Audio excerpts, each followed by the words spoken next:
todas devam ter com tá bom? Amém? Glórias ao Senhor. Quero saudar os irmãos e as irmãs com a paz do nosso Senhor Jesus Cristo. Glórias ao Senhor. Hoje pela manhã nós tivemos a nossa escola bíblica dominical. Foi bem emocionante, bem impactante, foi bem gostoso, entendeu? O Senhor ele tem agido com muita misericórdia sobre as nossas vidas e nós temos sido extremamente abençoados. As palavras elas já estão no site, já estão na internet, através do YouTube. Então, independente de você receber um e-mail ou não, já está lá. Pastor, eu tenho dificuldades. Depois você me pede ajuda e eu vou estar te ensinando como você acessar. Pessoas têm sido abençoadas através desses ensinamentos. Eu quero que isso seja extensivo a você também. Glórias a Deus. Semana passada, estivemos meditando sobre o tema Jesus, o testemunho para a verdadeira conversão. Cada vez mais as igrejas optam por testemunhos de bênçãos, que é uma coisa importante, mas não é a coisa mais importante. As pessoas optam pelos testemunhos de bênçãos porque atraem mais as pessoas do que o verdadeiro testemunho cristão. E nós falamos exaustivamente na semana passada. O versículo da semana passada que ficou é João capítulo 4, versos 41 e 42, que diz: bem mais numerosos ainda foram os que creram por causa da própria palavra de Jesus, e diziam à mulher: já não é por causa do que tu falaste que cremos, mas porque nós mesmos o ouvimos e sabemos que este é o Salvador do mundo. E nós falamos na semana passada sobre o que é o testemunho cristão. O testemunho cristão é você realmente falar para as pessoas que elas são pecadoras. É você mostrar para elas que você, como elas, são pecadores, mas que há uma esperança. Jesus Cristo, o Salvador do mundo. Somos todos pecadores que carecemos da glória de Deus. Um grande defeito de nós cristãos é que quando nós falamos de pecado, é como se nós abríssemos a mão de falar de nós mesmos. É como se nós fôssemos, de certa maneira, totalmente limpos e puros, e as pessoas estivessem totalmente imundas, e nós sabemos, pela pregação que nós temos levantado aqui nesse altar, que todos nós somos pecadores. O que acontece é que aqueles que já têm Jesus Cristo no coração, eles são santificados por Cristo. Temos que divulgar esse testemunho para que eles creiam e sejam salvos. Se você não pregar o Evangelho, se eu não pregar o Evangelho, se nós não falarmos, as pessoas elas não vão ouvir, e se elas ouvirem, elas não vão crer, e se elas não crerem, elas vão para o inferno. O Senhor ele colocou essa missão para mim e para você. Não canse de falar do amor de Deus para as pessoas. Não canse. Mas a pessoa já ouviu e você fala, não importa, continua falando, continua falando. Uma hora, se for da vontade do Senhor, a florzinha, a sementinha, ela vai dar fruto. E é o lema da nossa igreja: se a semente caindo na terra não morrer, ela não dá fruto. E nós temos que continuar investindo, continuar falando, não sendo chatos, mas nós temos que continuar falando, aproveitando as oportunidades que o Senhor nos entrega para que nós possamos nos expressar.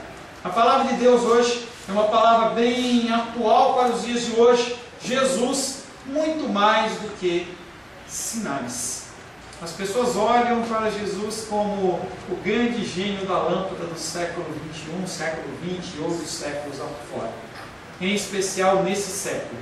As pessoas veem Jesus como aquele que vai resolver todos os problemas, e ele vai mesmo. Mas ele é muito mais que isso. Ele é muito mais do que uma cura. Ele é muito mais do que uma libertação. Ele é muito mais do que nós podemos pensar ou imaginar, porque ele é Deus. Quero convidar você a abrir a palavra de Deus em João capítulo 4. Estamos na reta final do Evangelho de João capítulo 4. Nós vamos ler do verso 43 em diante.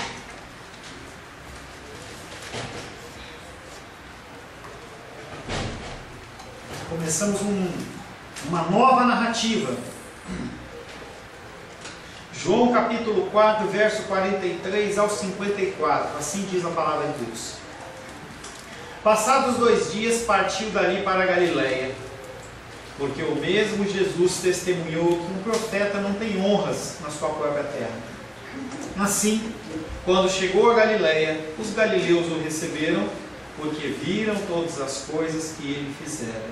Porque viram todas as coisas que ele fizera em Jerusalém, por ocasião da festa, a qual eles também tinham comparecido. Dirigiu-se de novo a Caná da Galiléia, onde da água fizera vinho.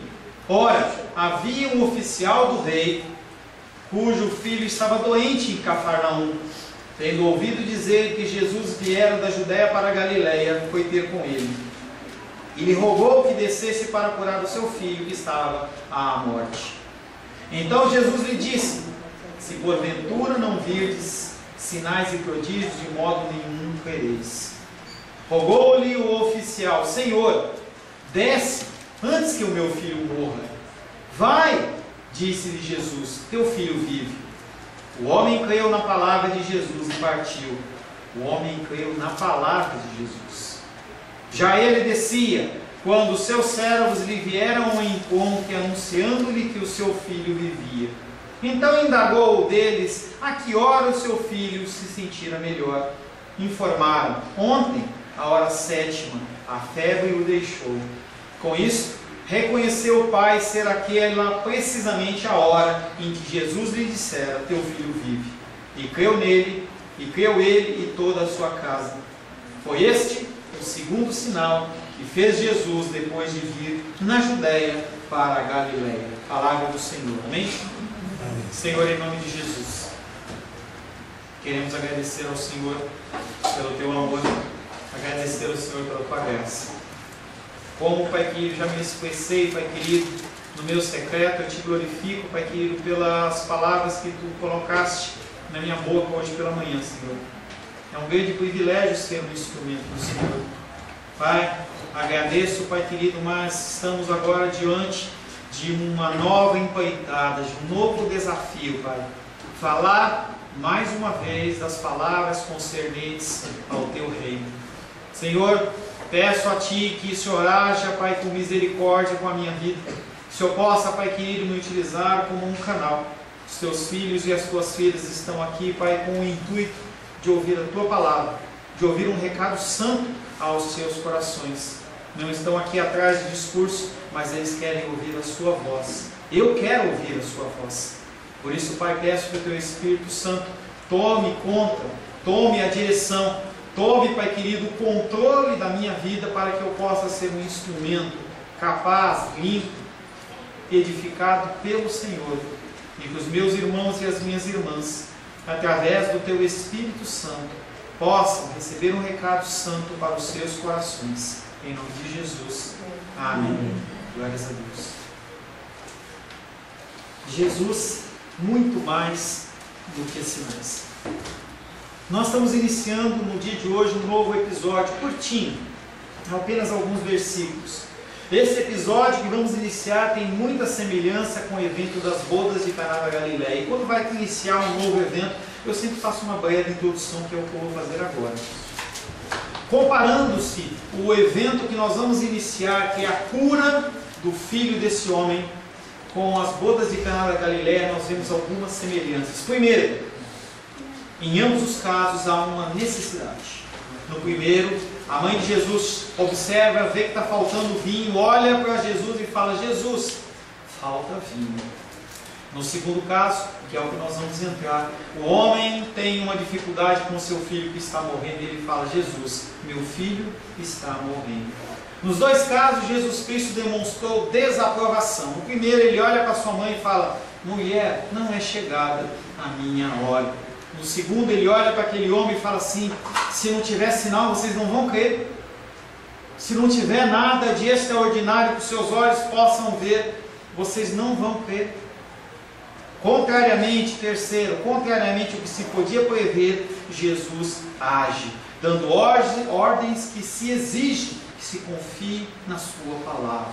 No primeiro evento, ele fala, pega aquelas talhas de pedra e fala assim: enche de água e apresenta para o mestre de cerimônias. Resultado, um vinho maravilhoso.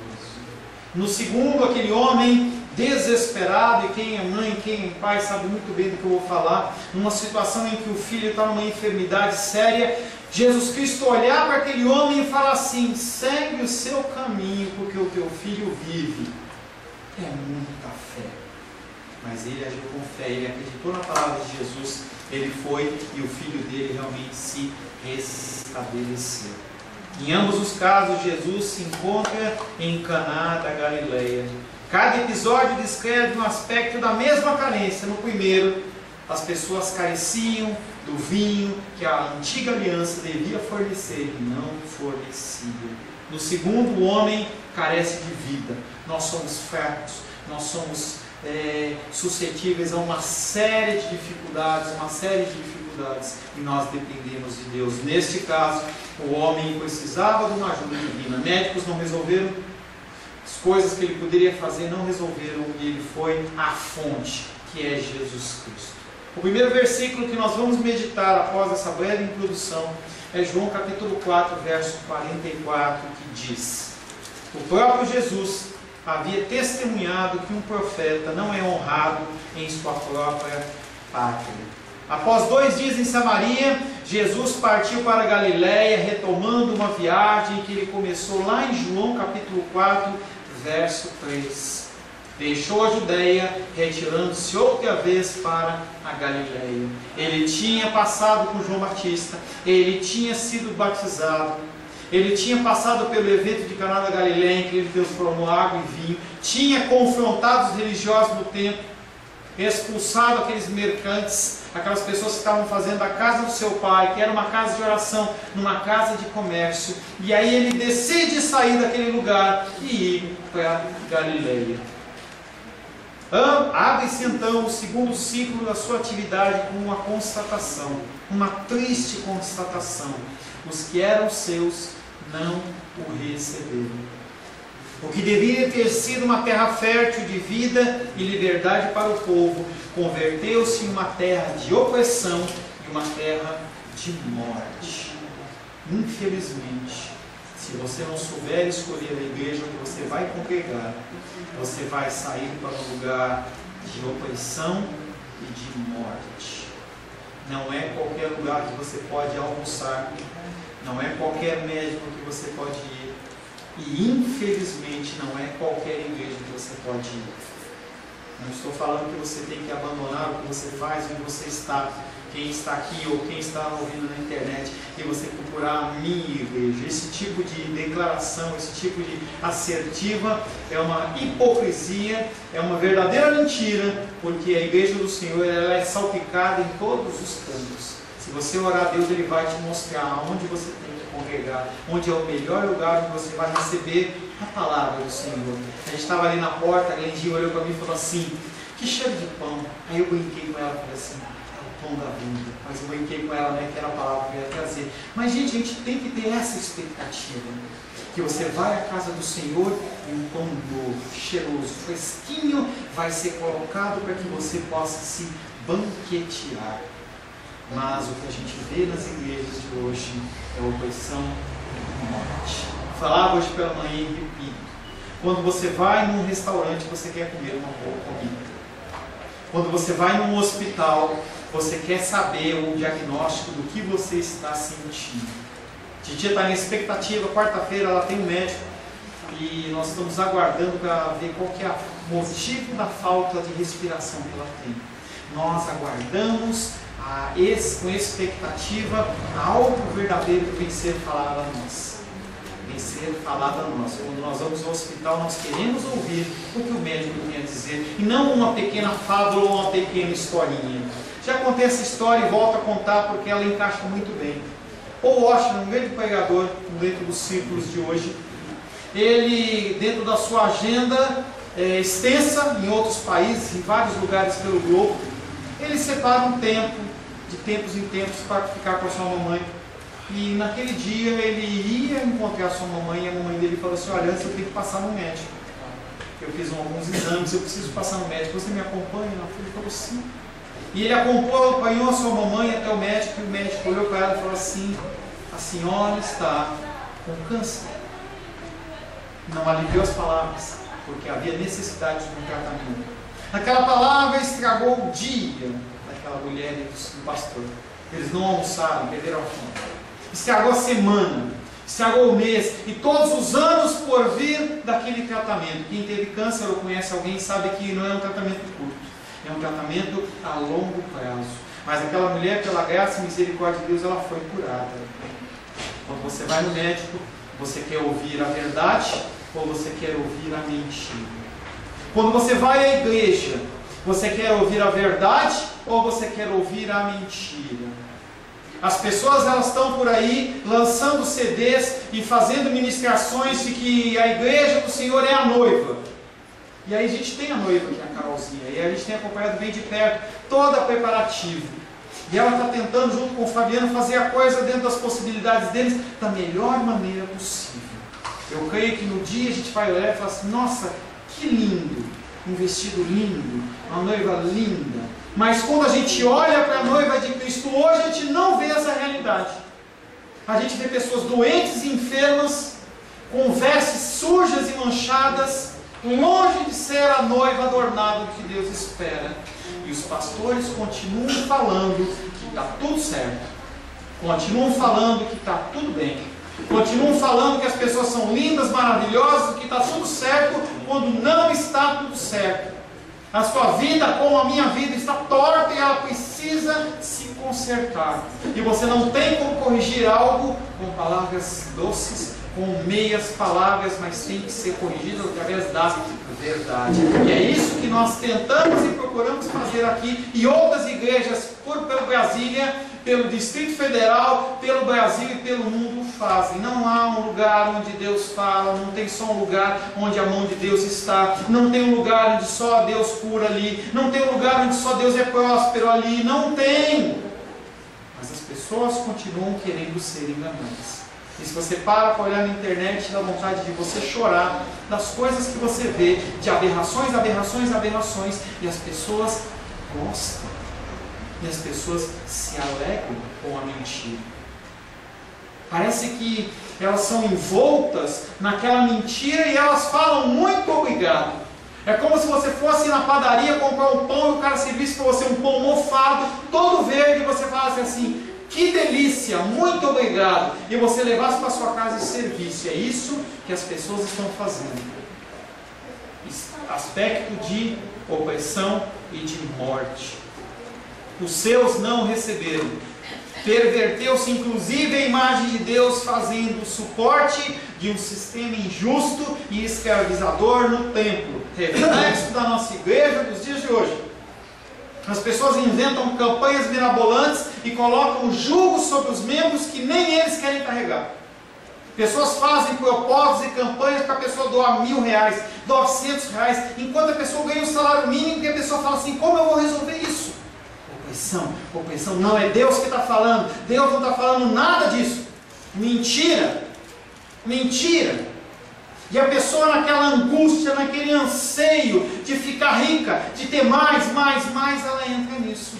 E depois ela culpa o pastor, sendo que o pecado já está no coração dela, porque ela está recebendo exatamente aquilo que ela quer receber. Não culpe o pastor, culpe a si mesmo para você se submeter a isso.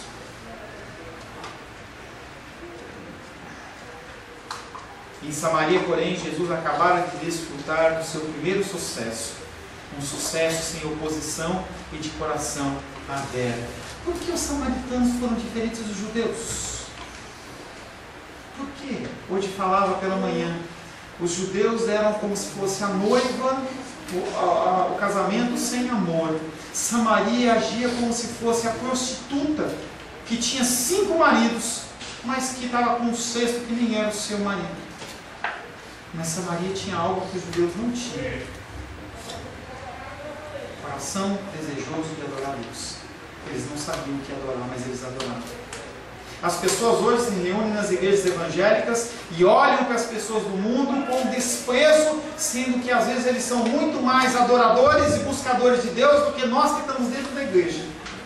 Porque a pessoa está tão desesperada por Deus que ela se afoga na bebida, se afoga nas drogas. Eu não estou dizendo que isso é certo, não, mas a pessoa está desesperada. Enquanto você tem todo tipo de oportunidade e você simplesmente abre mão e deixa embora.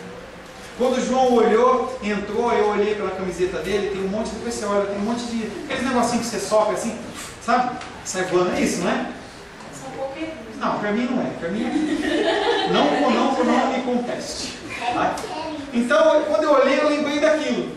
E parece que nós estamos com aquela flor na mão e nós deixamos o vento levar todas aquelas sementinhas e a gente não pega nenhuma. É muito bonito, a gente olha, mas simplesmente deixa a coisa ser levada pelo vento.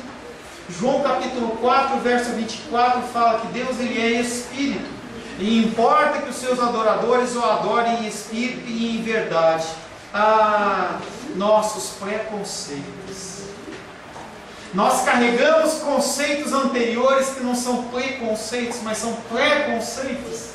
Você na sua vida cristã, na sua vida religiosa, você quer trazer todas essas coisas para o cristianismo e não encaixa. Não encaixa, não adianta. Não adianta eu colocar na plaquinha na igreja aí, ex-padre vai dar um testemunho, ex-padre de santo, como se eu estivesse criando um evento aqui para que você se sinta bem. Não adianta. Não existe isso. As pessoas elas querem trazer para a igreja, trazer para o seu cristianismo coisas que elas acreditavam que não são bíblicos. E por isso que a gente precisa ler a palavra de Deus e confrontar aquilo que a gente acredita com a palavra. Nós temos vivido, eu e Rosângela temos vivido muito isso, em que os nossos padrões eles são confrontados pela palavra e nós vamos deixando as coisas. Eu tenho aberto muito mão de muitas coisas. Quem me conhece de 5, 10 anos atrás fala assim, que diferente. Não é que eu abri mão de coisas que eram importantes, eram coisas que não estavam na Bíblia e que estavam me atrasando. Porque eu entrava nos cultos esperando uma série de coisas que não iriam acontecer porque não são bíblicos. Você entra na igreja querendo que tenha um arrepio, que você tenha... Não vai acontecer. Não vai acontecer. A menos que o Senhor queira. Mas você tem que abrir mão desses preconceitos que você tem, coisas que você aprendeu com o papai, com a mamãe, com o pastor querido, antigo, mas que não são bíblicos, em que eles tentaram fazer da melhor maneira possível, mas eles ensinaram algo errado para você. Eu não tenho vergonha de dizer que eu aprendi coisas erradas, que eu ensinei coisas erradas, porque eu não conhecia. Mas conforme você vai crescendo, e isso tem que ser progressivo, você vai abrindo mão das coisas que você acreditava que não estão na palavra, para colocar no lugar coisas que são bíblicas. Nos tempos de Jesus isso acontecia também. Eles eram conhecidos como judaizantes. As pessoas elas se convertiam ao cristianismo, judeus, mas eles queriam levar todo o ritualismo. Se a pessoa fizer tal coisa, não. Mas, poxa, não está falando aqui. Não, mas é assim que a gente vive, tem que ser. Tem que ter esse procedimento, tem que ter esse método, tem que fazer isso, fazer aquilo. E as pessoas vão ficando cada vez mais opressas, apertadas e não conseguem adorar mais a Deus. Porque elas estão presas.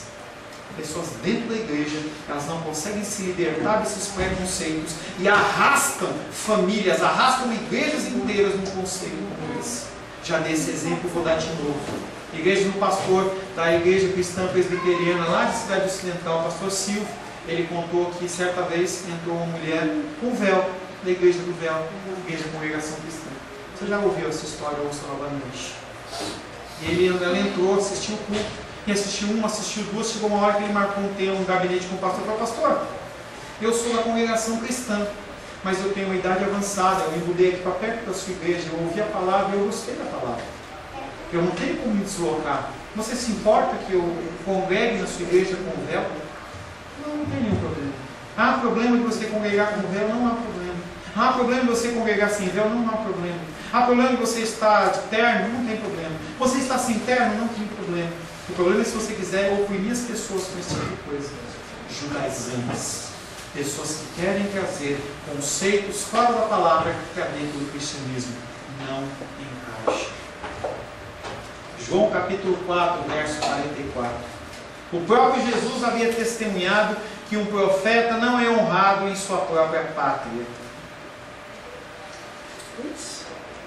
Alguns podem ler esta passagem e interpretar Jesus segundo uma emoção humana. As pessoas leem esse texto e falam assim, olha, tadinho de Jesus, né? Ele queria honra. E aí quando não deram honra para ele, ele ficou tristinho. Gente, Jesus Cristo é Deus. Você tem que começar a separar as coisas que são de Deus e as coisas que são do homem. Jesus Cristo não estava naquele momento querendo honra para Ele. Ele estava fazendo uma declaração. Ele não estava querendo, ele não estava tristinho no canto, ele não foi chorar no canto. Como você sabe disso, pastor? Pelos outros ditos que ele fala. Por exemplo, João capítulo 6, verso 15. Sabendo, pois, Jesus que estavam para vir com o intuito de arrebatá-lo para o proclamarem rei, retirou-se novamente sozinho para o monte. Multiplicação de pães. Quando Jesus Cristo multiplica os pães, aqueles homens falam assim: pronto, agora eu vou ter que trabalhar mais. Jesus Cristo ele vai ser aquele que vai fornecer o pão de graça para mim todo dia. Ele vai multiplicar peixe, ele vai multiplicar pão, ele está tudo certo. Vamos fazer ele rei? E ele fala: não é a hora. E ele sai, e ele vai sozinho para o monte. Entenda que Jesus, como 100% homem, ele era sujeito às mesmas tentações que eu e você. Mas a todas elas, ele resistiu através do Espírito Santo de Deus. O que quer dizer isso? Que tudo que você é tentado, por toda a luta que você passa, por toda a dificuldade que você passa, sim, você pode dizer não para o pecado. Porque o Espírito Santo habita no seu coração. Ele está falando: isso não sou eu, Deus. Ele habita no seu coração. Então, quando aparecer uma situação que não é conforme a Bíblia, você pode falar: não. Porque Jesus Cristo falou: não. Eu também posso falar: não. Algo que também é possível a mim e a você. Isso fala de perseverança e mansidão. Hoje falamos bastante sobre mansidão em relação a isso. Mansidão não é você ser frouxo. Mansidão não é você ser um cara que abre mão de qualquer confusão. Mansidão não é um cara que deixa passar qualquer coisa para não criar confusão. A mansidão bíblica também não é a mansidão de um animal que tem um cachorrinho que é bravo e outro que é manso. Mas a mansidão bíblica é você ter tanta certeza do seu chamado, daquilo que é verdadeiro, que você continua firme. Foi o que Jesus Cristo fez. Ele tinha autoridade para dar um sopro, dar um berro, chamar legiões de anjos, acabar com tudo. Mas ele não fez, porque ele agiu com mansidão. Você, diante das dificuldades, diante das lutas, você pode, como Jesus, ser manso e dizer não. Um pequeno versículo como esse, com tantos ensinamentos. Como que eu posso fazer de uma maneira rápida uma exposição de um versículo como esse, tão rico, de tantas mensagens, de tantos ensinamentos? A Bíblia, ela é rica demais para você lê-la com pressa. A Bíblia, ela é rica demais para você lê-la de qualquer jeito. A Bíblia, ela é rica demais para você não ler. Você precisa encontrar no seu tempo um tempo para ler a Bíblia. Você precisa encontrar dentro do seu tempo um tempo para ler a Bíblia. Independente do horário que você acorda, independente da dificuldade que você tem, independente de qualquer situação, você precisa ler a palavra de Deus. Salmo 119, 148 fala: os meus olhos antecipam as vigílias noturnas para que eu medite nas tuas palavras. Quão bom e agradável será quando você lê um versículo desse e fala assim: é comigo, sou eu. Você olhar pelo tempo e falar assim: está chegando a hora para eu ler a palavra de Deus. É isso que o salmista está falando. Você marca tal hora: eu vou ler a palavra de Deus 3 horas da tarde, eu vou ler 7 horas da noite, eu vou ler meia-noite, eu vou ler 3 horas da manhã, eu vou ler 6 horas da manhã, e você dorme ansioso. É que nem criança, quando a gente vai falar assim: vamos viajar, a criança não consegue nem dormir, presta atenção no que ela quer fazer. Tem um passeio na escola: não, eu não consigo, eu vejo a Lula em casa, não consigo dormir, amanhã tem um evento, amanhã tem isso, tem aquilo, mamãe, não consigo dormir, papai, não consigo dormir. Quão bom seria se nós fôssemos assim em relação à leitura da palavra. Os meus olhos antecipam as vigílias noturnas para que eu medite nas suas palavras. João capítulo 4, verso 45. Entretanto, quando ele chegou a Galiléia, os galileus o receberam, porque viram todas as coisas que ele fizera em Jerusalém. Porque eles viram todas as coisas que ele fizera em Jerusalém.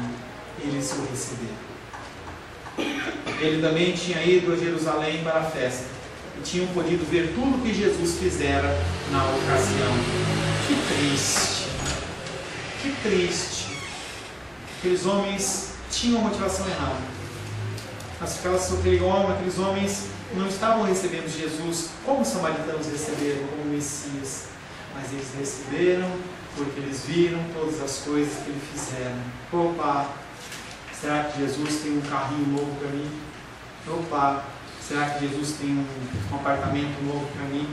Opa, será que Jesus tem uma chave para entregar na minha mão? Opa, só estavam atrás do que Jesus podia lhes oferecer. Na Judéia, a situação é de núpcias sem amor. A de Samaria é uma de uma prostituta amando vários deuses. Jesus então volta a Galiléia, região menos hostil, onde pode mover-se com liberdade. Não é tempo de confronto. Jesus Cristo está se movimentando de Jerusalém para Galiléia, de Galiléia para a Judéia, e ele fica andando de um lado para outro. Parece que ele está fugindo do confronto. Ele não está fugindo do confronto. Mas ele sabe que há tempo para todas as coisas. Há tempo de você falar, há tempo de você se calar. Há tempo de você confrontar e há tempo de você não confrontar. Há tempo de você ser duro e há tempo de você ser macio nisso. Há tempo de você ser amoroso e há tempo de você falar com dureza. Há tempo para todas as coisas. E às vezes a gente usa... a gente não sabe usar esse versículo e a gente fica importunando as pessoas e martelando. Você vai para a igreja, você vai para a igreja, você vai para o inferno, e fala aqui, e fala lá, e a pessoa não aguenta mais ver a sua cara. Porque há tempo para todas as coisas. Quando é o momento certo, aquela palavra ela entra numa macieza, entra assim, tranquilo, a pessoa recebe aquilo com amor e gera frutos. Gera frutos. Tudo isso vem por aquele conceito em que você acha que você pode sim converter alguma pessoa. Você pode, com a sua força no seu braço, forçar a pessoa a fazer algo que ela não quer. Só quem pode fazer isso é Deus. Não é a sua função. A sua função é falar. Quando? No tempo certo. Há tempo para todas as coisas. Tudo tem o seu tempo determinado e há tempo para todo propósito debaixo dos céus. Porém, a acolhida da parte dos galileus é inspirada pela sua atuação em Jerusalém, que teve uma repercussão nacional. Eles procuram Jesus, mas pela motivação errada. Voltando lá atrás, no texto que a gente já olhou. Estando ele em Jerusalém durante a festa da Páscoa, muitos vendo os sinais que ele fazia, creram no seu nome. Esse povo que está falando isso aí de João 2,23 é o mesmo povo da Galileia de João 4,45. Eles estavam na festa da Páscoa, viram Jesus fazer milagres e sinais, e quando viram Jesus, falaram assim: olha, quem está chegando? O milagreiro. Vamos acolher porque ele vai ter algo a oferecer para a gente. Os cultos evangélicos são dessa maneira. O que Deus tem para me oferecer? O que eu vou receber de Deus hoje? Eu quero. Lá, eu não lembro aonde na Bíblia, acho que é Provérbios, que fala que tem umas bichas que falam: me dá. Quero. Dá. Me dá. Eu quero, eu preciso. Quando você vai numa festa de criança e aí tem um entabala, você vê as crianças correm para encher o copo e encher, e você precisa mais e mais. É que nem nós na igreja. Você tem que ser o primeiro. Você tem que encher o seu pote. Você tem que ser satisfeito na sua necessidade. Você não está nem preocupado com o que Deus realmente quer te oferecer. Mas você quer aquilo que satisfaz o seu coração. Estando ele em Jerusalém durante a festa da Páscoa, muitos vendo os sinais que ele fazia, creram no seu nome. Os judeus não entenderam os judeus de Jerusalém. Os judeus da Galileia também não reconheceram e ainda hostilizavam os samaritanos porque tinham ouvido a palavra de Deus. Hostilizavam porque aqueles homens que eram considerados pária da sociedade, não eram considerados judeus de sangue limpos, eles tinham agido com o Salvador da maneira correta. Pergunta para você: Qual o motivo que você serve a Deus? Qual o motivo que você te traz para a casa do Senhor? Tem que ter alguma motivação. Você quer o quê? É momento de você parar na sua casa e perguntar: por que eu vou para a igreja? Por que eu sirvo a Deus? Será que a sua motivação importa? As pessoas, em especial do louvor, usam uma frase e falam assim: não, Deus conhece o meu coração. Eu não vou fazer o melhor para Deus, não. Se eu estiver fazendo... Não, mas você já ouviu isso? Já ouviu, João? Já ouviu? Eu já ouvi. A pessoa faz de qualquer jeito e aí ela olha e fala assim: Deus conhece. Não é só no louvor, não, em qualquer área. Deus conhece o meu coração. Conhece? E a pergunta é: faz diferença a sua motivação ou não faz diferença? Será que Deus ele recebe qualquer coisa? Não. Será que você recebe qualquer coisa? Será que se você for em qualquer lugar e a pessoa que está te oferecendo um serviço, ele te oferecer qualquer coisa, você recebe? Amós capítulo 5, verso 21, 22 e 23. Deus falando com o povo de Israel. Talvez falando com você também. Aborreço, desprezo as vossas festas e com as vossas assembleias solenes não tenho nenhum prazer. E ainda que me ofereçais holocaustos e vossas ofertas de manjares, não me agradarei deles. Nem atentarei para as ofertas pacíficas de vossos animais cevados. Afasta de mim o estrépito dos teus cânticos, porque não ouvirei as melodias das tuas liras. O que Deus está falando é: dependendo da sua motivação, Ele não recebe o que você está oferecendo. Seja louvores, seja a sua presença, seja as suas mãos aos céus, sejam os seus dízimos, ofertas, o que quer que seja. Se não tiver com a motivação correta, se ele olhar para o teu coração e não ver um padrão dele, ele não aceita. O Arthur ele passou por jogar lá e saiu do meu campo visual. Dá uma olhada lá, tá? Como está a sua adoração oferecida a Deus? Será que você para pensar: será que eu estou oferecendo algo que Deus recebe? Esqueceu de Caim e Abel? Esqueceu? Em que Deus aceitou a oferta de Abel e de Caim e deixou de lado? Você esqueceu disso? Será que você não está nessa mesma situação? Seja você aqui, seja quem assiste na internet. Quando João nos conta que os galileus deram-lhe boas-vindas, o contexto que ele desenvolve mostra que aqui, como muitas outras vezes, ele narra uma profunda ironia, e você tem que entender que na palavra de Deus também tem essa figura de linguagem. Quando ele falou que aqueles homens estavam recebendo ele, não estava falando que era uma coisa boa, estava falando que era uma coisa preocupante.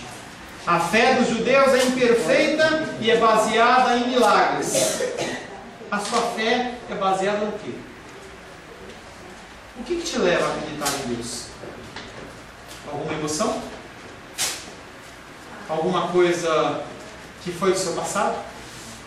Porque as pessoas elas têm essa mania de achar que algo que aconteceu no passado vai definir todo o futuro delas. Está enganado. O tempo de você ser cristão é hoje, é amanhã, foi ontem, são todos os dias. O teu cristianismo você mostra todos os dias. Você não pode ser cristão por temporadas. Na primeira temporada eu sou cristão, na outra eu vou viver minha vida. Ou você é ou você não é. Ou você vive no cristianismo ou você não vive no cristianismo. Ou você serve a Deus ou você serve aos prazeres do mundo. Não tem como você andar nos dois caminhos. A sua fé ela é baseada no que? Jesus pode ter sido popular em Samaria, mas quando ele vai andando para a própria pátria dele, ele está caminhando, na verdade, para o Calvário. Está caminhando para o Calvário. E essa é a sua missão, ser o Cordeiro de Deus que tira o pecado do mundo. Esses versos que nós estamos lendo ajudam a explicar por que se inclui no meio de um relato bíblico um livro de Mateus que ele é direcionado para os judeus, um relato de uma mulher e uma mulher samaritana. A ideia é: vocês estão marcando toca. Meu Deus, vocês estão perdendo oportunidade. Vocês cristãos estão perdendo oportunidades. Você está esperando o quê? Você está esperando você estar no leito de morte? Você está esperando você estar no leito de hospital?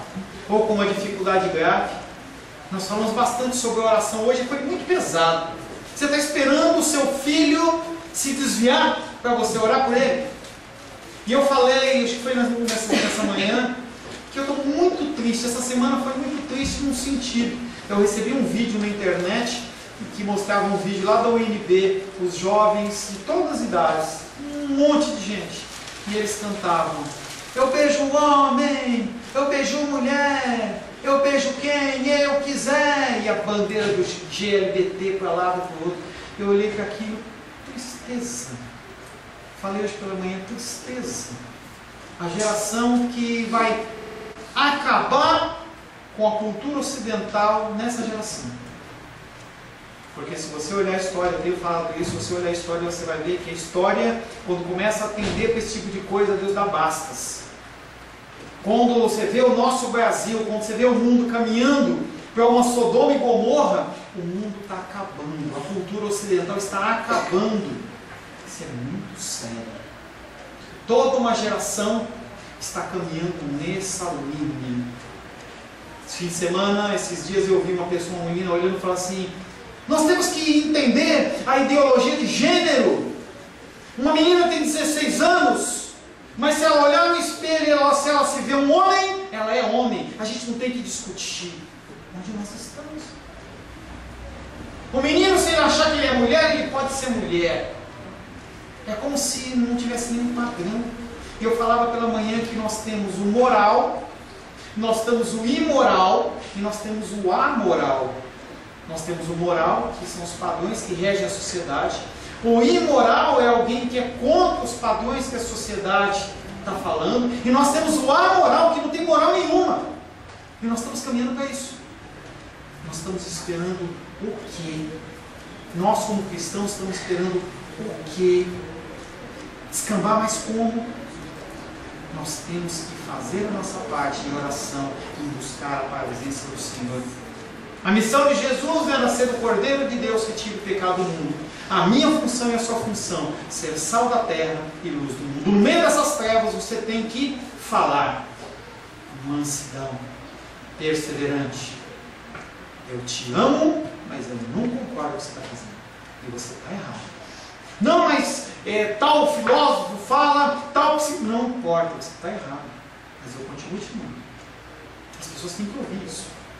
Quem sabe, Deus toca no coração delas e os olhos delas são abertos, as escamas caem. Nós precisamos encontrar Jesus Cristo Messias. Eles precisavam encontrar Jesus Cristo Messias. Nós fomos levantados como a geração protestante, como a geração que fala em nome do Evangelho. As pessoas, elas têm que ser espertas.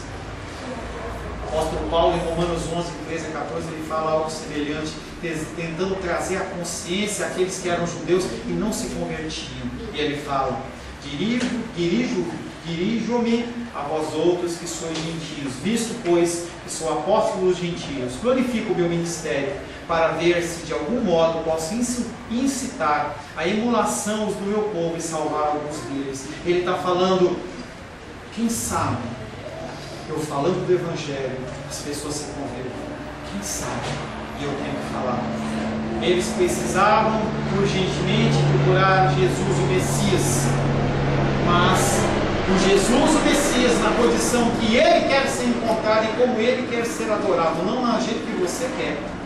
Aí se você precisa do padrão que há, não tem outro padrão, não tem jeito. Eles precisavam ter um encontro com Jesus. E eu e você? Como está a sua vida perante o Senhor? Se você hoje deitar a sua cabecinha na cama e você não acordar vivo, onde você vai acordar? Aonde você vai acordar? Saiba que não há um purgatório onde você vai poder ficar aguardando as orações das pessoas que estão vivas. Não existe isso. Não há como você impetrar um mandato de segurança nem nada. Não há uma segunda chamada. Não há uma repescagem. Morreu, acabou. Como está o seu encontro com Jesus?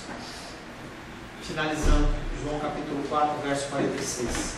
Então Jesus foi novamente a Caná da Galileia, onde havia havia transformado a água em vinho.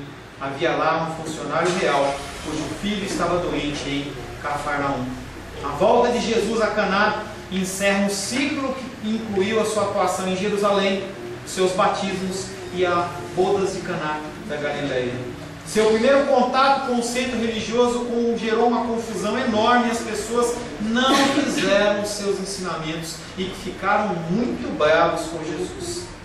A volta ao lugar do seu primeiro sinal foi, enfim, a primeira etapa de sinais de pregação dele. E abre o tempo para um novo tempo de pregação, um novo propósito. Para esse episódio, o apóstolo João apresenta os participantes dessa narrativa que nós vamos começar na semana que vem. Primeiro, Jesus. Segundo, um homem que é declarado como homem da corte real. Real de quem? Ali não havia rei, mas Herodes, o tetrarca, aquele que governava toda aquela região, se colocava como um rei. Ele fala assim: me tratem como um rei. Mas ele não era rei.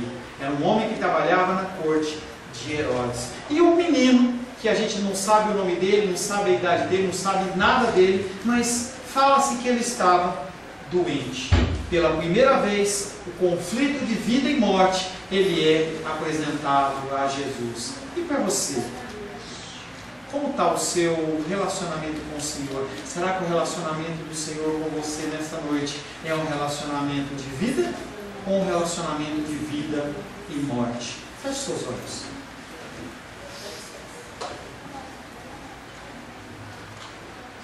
Senhor Deus, bendito, glorioso, Salvador, Criador dos céus e da terra.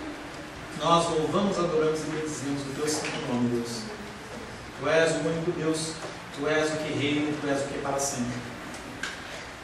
Nós, Pai querido, novamente repetimos a mesma oração, que é uma oração de busca do Senhor, uma oração de busca da Tua presença.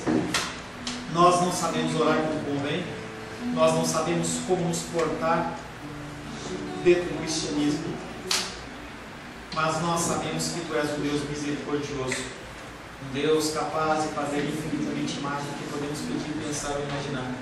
Peço primeiramente pela minha vida, Senhor, que o Senhor possa ter a misericórdia, Pai querido, de me salvar. Que o Senhor possa, Pai querido, mostrar o caminho para mim, mostrar o caminho para os meus familiares. Estenda essa oração para cada vida aqui representada, para cada família aqui representada, Pai.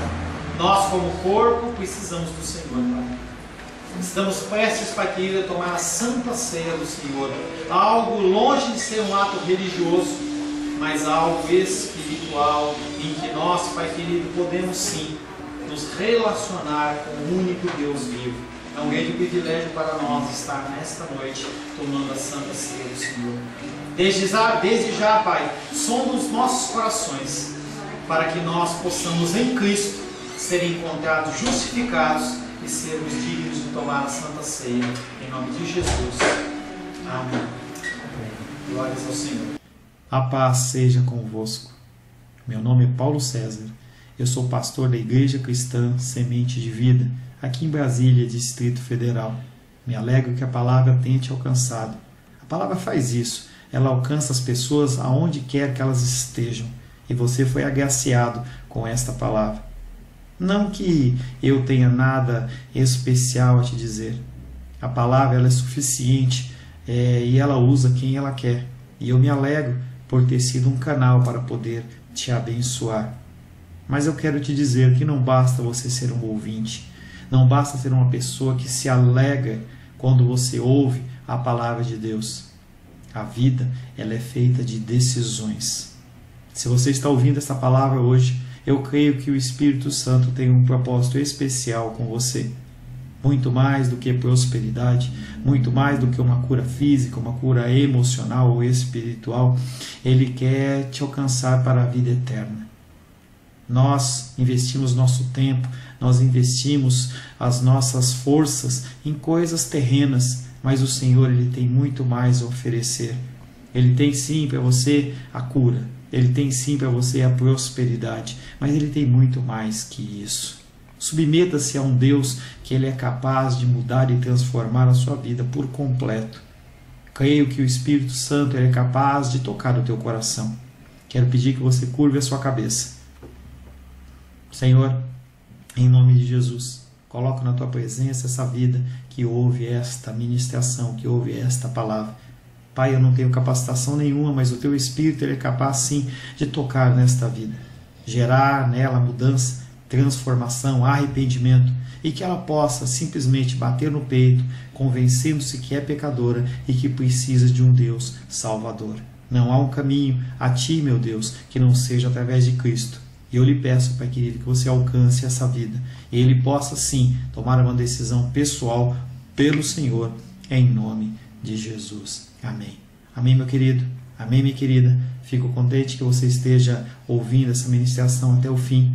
E peço que você não se limite a ouvir os cultos pela internet. Você procure perto da sua casa uma igreja, um lugar que proclame a palavra do Senhor. Eu oro para que o Espírito Santo te direcione nessa busca, porque muita coisa tem sido oferecida que não é o Evangelho. Eu abençoo a sua vida em nome de Jesus. Amém.